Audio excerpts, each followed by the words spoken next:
What is up, ninjas? OJ over here from PlayerEssence, and welcome to my village of Nintendo Switch and gaming news. Today, we've got some awesome topics for you, in addition to a joke article at the end, but they're not joking, but we're going to make a joke of this article, so that will be fun. So make sure you tune in for the full video here. So, Sumo Digital shares more insight into how easy it was to bring Snake Pass to the Nintendo Switch. Now, this is a portion of Gamer Pro's interview with Sumo Digital creator Seb Lise. I don't know how to say his last name, but anyway, here's the question first. It seems that the Nintendo Switch took really well to Unreal, and it was a smooth process for you. There weren't any hitches at all? Seb responded with, no, we only got our dev kits for the Nintendo Switch around the end of November last year. In December, lots of people had to take the holidays because they never do, so it was only in January that we really started looking at a port. The coders were saying that within 7 days work approximately, they had it fully running on the Nintendo Switch.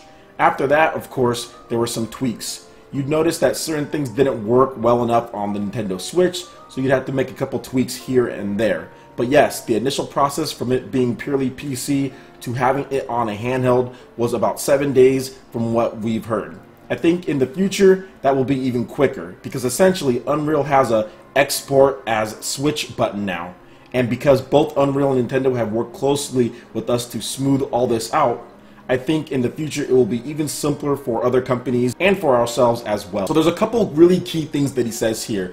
The Unreal Engine, as far as when you're developing games on it, has a export to Switch. So that's going to be a big help for a lot of developers. And at this point, when it comes to Square Enix, which we've talked about, so games like Kingdom Hearts and Final Fantasy VII Remake, I definitely think those are a higher possibility at this point. Obviously, you do have to go in and make some tweaks, but having that type of game on the portable and on a home console, 2-in-1, is pretty much too good to pass up for any Japanese developer using Unreal Engine 4. I don't think there's really going to be any Unreal Engine 4 games that are Japanese that aren't on the Nintendo Switch, just because of how easier it is for developers to get their games on Unreal Engine on the Nintendo Switch. So this is awesome information here, and I'm really looking forward to seeing what Sumo Digital does, in addition to other developers, when it comes to Unreal Engine 4 on the Nintendo Switch. Alright, and moving on to the next article here. Mario Kart 8 Deluxe does have its official file size, if this posting is to be believed. So Mario Kart 8 on the Nintendo Wii U was 4.9 gigabytes. Pretty good, right?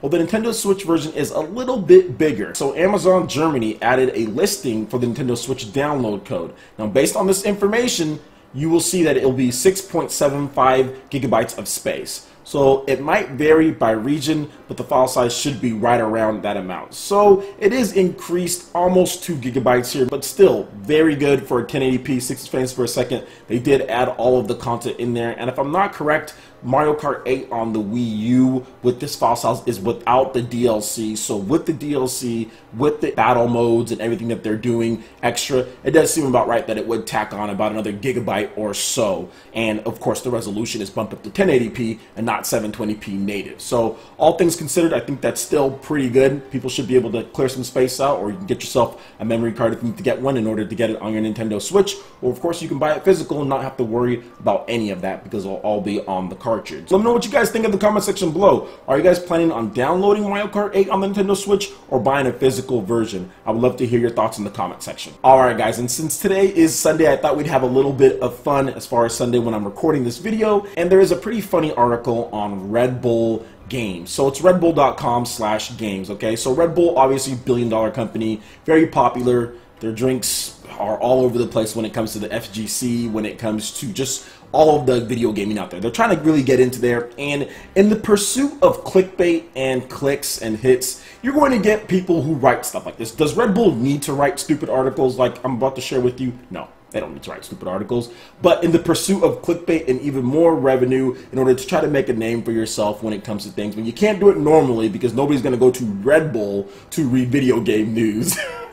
Well, you can't do it normally, you got to do stuff like this. So I thought I'd have a little bit of fun at their expense. Now, there's no author on this article, and I'm not going to go over everything here because this article is just a bunch of junk. But I'm going to go ahead and read you the title. So the title says, FIFA 18 will make or break the Nintendo Switch. So they say it 100%, it will make or break the Nintendo Switch. And the funny thing is, right after that title, they say, could the biggest game around make Nintendo's new console a must-have? Question mark. So which one is it? Are you saying it will make or break? Are you questioning? This article is already kind of pulling you in different ways, but I can understand what he's trying to say here. Now, what he says in this article is a bunch of, hey, it's broken records, it's done so well, there's so many different things, oh, the Wii U version didn't do this, and the Wii U didn't turn out well, okay? But the funniest thing is that he says, oh, it would be great because the Nintendo Switch is portable, you can take it anywhere you want. So he stresses the fact that it's portable, you can take the system anywhere you want. But for some reason, he only wants to compare it to the stationary home console in terms of make or break. He once again stresses the portability of the system. People invested in the console already will want to play games on it. Why wouldn't you want to take FIFA 18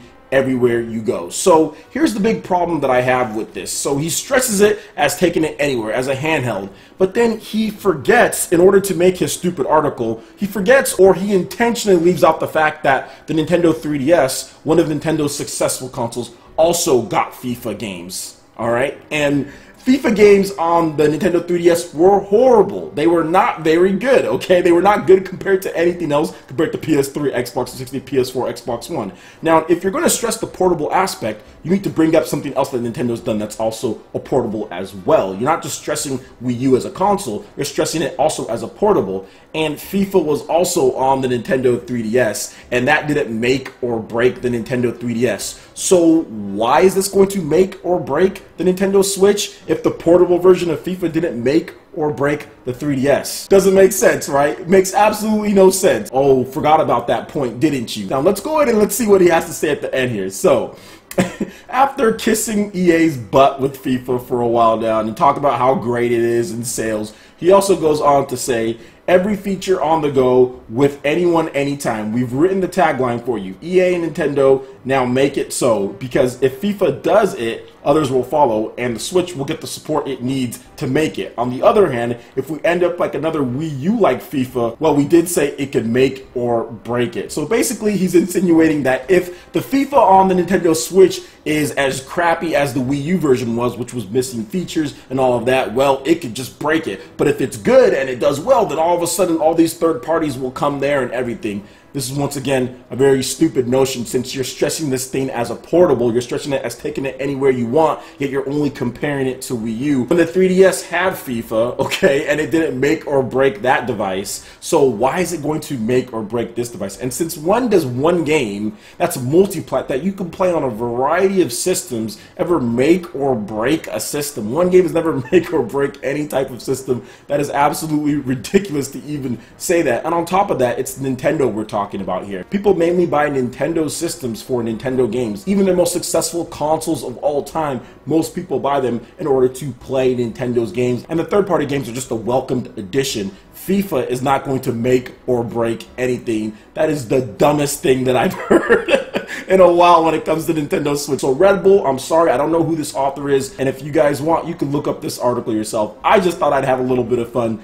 absolutely destroying his point here, because once again, we have one of these people who want to stress portability this, portability that, and being able to do this and do that, then only compare to Wii U and not compare to 3DS, because this system, Nintendo Switch, is also selling to Nintendo 3DS owners, and it's going to be getting a lot of the support that the 3DS got in order to make it a success. Not worrying about FIFA, okay? Not worrying about a game that's already on a bunch of different places. Alright, FIFA's great, it sells well, obviously it can help the system, but at the same time, you already have 50 million plus people that have a PS4. You have 30 million plus people that have an Xbox One. People want exclusives on the Nintendo Switch in addition to some great third-party support, but FIFA is not going to make or break anything. It's going to be Nintendo's first-party exclusives that make or break the Nintendo Switch, in addition to getting some consistent third-party support. But those first-party games are going to drive the system, just like The Legend of Zelda Breath of the Wild drove console sales and is continuing to drive sales at this point. Alright guys, that wraps it up for this video here. Go ahead and hit that like button if you did like it. Let me know you guys want more content like this going forward in the future, and subscribe to PlayerEssence for the latest news, reviews, discussions, and more.